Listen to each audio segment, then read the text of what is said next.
So most runners over 35 who are getting hurt and slowing down, it's because they're running too much, right? What if you could shave, 20 minutes off your marathon time and not get injured by simply running less?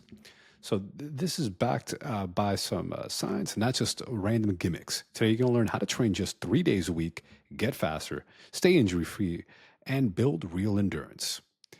So this is concept, not something I just made up myself or pulled out of thin air. It comes from the Furman First study.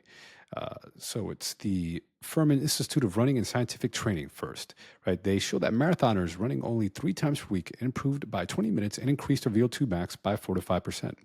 And these were like everyday people, right? So these weren't elite marathon runners, right? But these are everyday people who are still kind of competitive in their own right. They still train 5 days a week, just 3 runs plus 2 cross training sessions: bike, swim, elliptical. So the thing is, it's not about less training, right? They were still training 5 days a week, but it was about smarter stress. So running is a high impact sport. So what they did it was do the cross training, which is low impact, like on biking or swimming elliptical, and then they only ran the high impact is 3 days a week versus many traditional like marathon training plans has you running like 5 or 6 days per week. And sure, that may work for elite runners. If and let's to be clear, right? If you're trying to maximize running, trying to be the best runner there is, and be at elite level, then yes, more running days does work.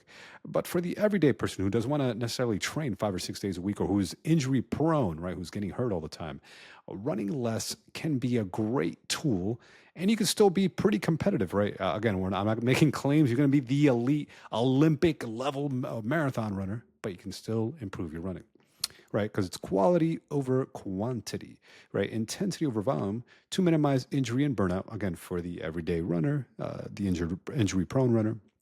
So, what does this 3 days per week system look like? So, it's a speed run, a tempo run, a long run. So, the speed day, think about like a track repeat or intervals, right? 400, 800 meter intervals. And I understand there's different types of intervals as well. You can even do a mile intervals as well.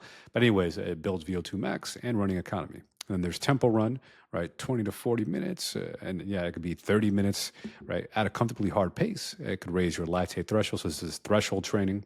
And then the long run, anywhere from like 60 minutes, 90 minutes, 2 hours or more to help build the aerobic base and mental toughness. So personally, when I switched from like 6 runs to weeks to just 3 runs per week, right, the quality run workouts, I was still able to improve my running speed, stayed pain free, and look forward to training instead of being like feeling burnt out like a drag. Like, oh man, I have to run every single day. Now, if you're one of these people who loves to run, by all means, you don't have to follow this program. You could run every single day of the week, and if you're not getting hurt or you're making gains with that, I'm not saying this is the best plan out there. Again, you could train other ways, and if you want to run every single day of the week, by all means. But if you're someone who keeps getting hurt or you keeps getting injured, consider switching to a just 3 days a week running, right, a run less program versus always trying to run more and then not having any recovery days and getting hurt all the time. So cross training plus strength training. So this kind of the secret to allow you to continue to make improvements, right? So it's not just running 3 days a week and just sitting on the couch the rest of the week. You're still going to do also cross training as well. So you're going to get still 5 total like aerobic workouts, right? So your heart doesn't know if you're running, biking, or swimming. It only knows effort, right? So cross training, bike, swim, elliptical. You could also walk as cross training if your bike can tolerate. For some people, though, walking high, like at a speed, some people who are a bit more injury prone, even high mileage walking can be risky. But if you could tolerate, I do want to be clear though. If walking is a great cross training as well if you could tolerate it, and it doesn't cause you like discomfort in your legs or put you at a risk for injury. Because yes, it is possible to develop a overuse injury by overwalking as well. So let's be clear here. Walking, even though it's low impact, running and walking could be a good complement. Just be mindful that if walking causes you issues, do biking or swimming. You obviously still walk, but maybe not use as your main cross training. And then you can mix in for your cross training workouts, right? When you're doing it, you're not always going to be doing them at the same intensity. So some days you may do like easy zone cross training, like maybe zone 1, zone 2. So just easy effort if you're not familiar with zones. Or then other days you may do threshold or tempo style sessions on like the bike, for example, or swim, more like zone 3, zone 4. So a more moderate to hard effort, right? So You use a rating perceived effort scale, right? Because you might not be tracking your heart rate while you're in a swimming pool, or it might not be as accurate. So just use effort rating perceived effort scale, like 1 to 10, or easy, moderate, hard. Right, so many different ways to track your effort there. And then as far as the sample weekly schedule look like, right? So it may look like, okay, Monday you do a cross training session. Tuesday you do a track repeat workout. Wednesday maybe do a strength training workout. Thursday you might do a tempo run. Friday you might do cross training and another strength training workout. And then Saturday you might do a long run. And then Sunday you have just complete rest. Right. And as far as strength training goes, this is actually another thing that's often overlooked by a lot of runners. Is I actually find that strength training is one of the best ways to also help improve running speed. Oftentimes overlooked, people just say, "Oh, just run more miles." But if you're not doing strength training, you're putting a lot of speed. You're missing out on a lot of speed gains here, right? So by doing quality strength training, you could also be a faster runner. I recommend at least 2 times a week, specifically for the lower body. Exactly, right. So if you do someone who do splits, right, you do upper body, core, lower body, or legs and buys or whatever. Specifically, you still want to train the body part twice a week, especially for runners. It's going to be legs, right? Leg focus. You still train upper body and core, of course, but the legs should be trained at least 2 times per week. Some people like to strength train 3 times a week. That's fine, but at least 2 times a week at the minimum. And I like compound lifts, right? Squats, deadlifts, lunges, calf raises. And yes, you could train your core. You could do planks and side planks and things like that. But you want to train to near failure. I'm a big fan of just doing single set momentary muscular fatigue, right? 8 to 12 rep max. Maybe rest 1 or 2 minutes, but let's say 2 minutes in between different exercises. But you'll be able to get a full body workout in about 20 or 30 minutes, right? One strong, precise set beats 5 sloppy ones. Yes, you could do multiple sets.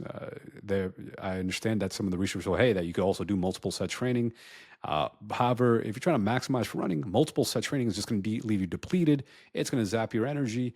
It may also put you at risk for overuse injury. Just do one quality single set with your strength training, and it'll save you time so you could devote to other areas of your training and your life, right? So you're not having to spend hours in the gym doing like bodybuilder multiple set training protocols.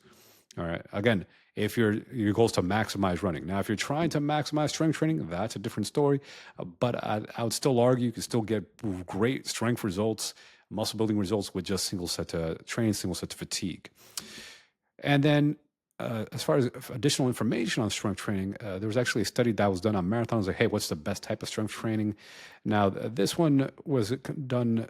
They compared complex strength training, heavy resistance, and endurance strength training, and they found that the complex and heavy groups improved their running economy by versus the people who do the endurance style, which is just light weights doing air squats. Right? They did high reps of air squats, but they didn't get that much benefit. Right? Because when you do like high rep strength training, like you're taking like a 2-pound dumbbell, you're doing like 100 reps. That's more kind of like an endurance, light endurance, right? It's just going to make you better at lifting, those 2-pound dumbbells for 100 reps. Same thing if you're doing 100 rep air squats, right? You should be training at like a fatiguing range, so 8 to 12 rep max.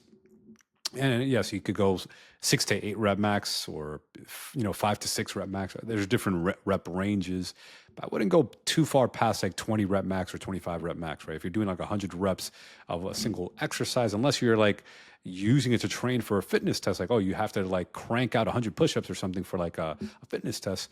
There's no need to like do high rep body weight workouts unless you really love it or you need it to train for fitness. But if you're like a marathoner or just someone who wants to maximize for running, just stick to like heavy resistance training, and then also power training. So complex was just a combination of heavy strength training and explosive strength training. So explosives like power or plyometrics, like jump squats, box jumps, like speed workouts, like speed squats, where you take like a more lower weight, but you're doing it for speed, right? So that's kind of like a dynamic or explosive strength training, right? So these speed workouts plus strength workouts. So I'm talking about speed strength workouts, versus speed run workouts.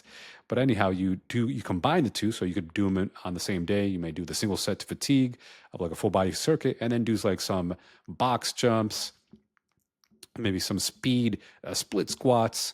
Maybe you like pull a sled or something, like a weighted sled, right? So there's so many different ways to incorporate strength training plus this kind of speed or explosive strength training, right? And avoid doing these muscle toning workouts where you use very light weights, right? Train like an athlete.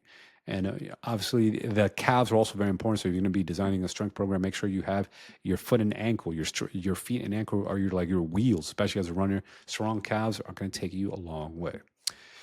So, as far as recovery, right? So, one of the key things about this type of a run less approach is that you're prioritizing recovery, right? You're going to have some recovery days. So, at least have 1 or 2 recovery days programmed into your training week. And when I say recovery, I mean actual recovery days from running where you're not actually running. So with the recovery day, it's going to help you improve from your workouts, especially as you get older athletes, right? 35, 45, 55, etc. Make sure you're sleeping at least 7 hours a night. I understand sleep needs may vary. Some people can get by with a little bit less, but most people on average need at least 7 hours a night. Some people need 8. Some people even need 9. Just find what's realistic for you, what works for your schedule, but you should be feeling refreshed. If you find that you need a bunch of coffee to get through the day, your chances are you're not getting enough sleep. Also, make sure you're eating enough food, drinking enough fluids, right? That's going to help you with your recovery so you're properly hydrated, well nourished, right? Because if you're under eating, that will also put you at risk for injury, right? Like bone stress injuries, stress fractures. So make sure you're eating enough food. If you have tight or stiff areas, do daily mobility work, right? 10 or 20 minutes on those tight areas. So if you have like tight hips or tight knees, work on that stuff daily. Easy runs aren't always recovery. Right? The problem with the traditional, 5 or 6 day a week running programs, unless you've built up your body to handle that, right, has the capacity to tolerate that, oftentimes for a lot of more adult beginner runners, that might just increase injury risk. As a physical therapist, I actually often find these adult beginners who take up these 5 or 6 day marathon training plans, right, and they just kind of jump right into it. They just develop the overuse injuries, and they could have easily avoided that just running less and then swapping the easy runs for like cycling, swimming, or even walking. And then as far as training blocks go, right? So you build you kind of peak, like you start working every month, could be like a monthly block, build for 3 weeks, and then you kind of deload for 1 week and kind of do this kind of wave or step kind of programming for your running plan. And then if you want to train like year round, I do recommend having like a year round fitness, not just being someone who's seasonal, who just builds up and then goes to sleep or sits on the couch the rest of the year. Like, oh, I'm only going to train 3 months out of the year, and then the rest of the year not do anything. That's a common mistake, and that's how a lot of people lose their fitness.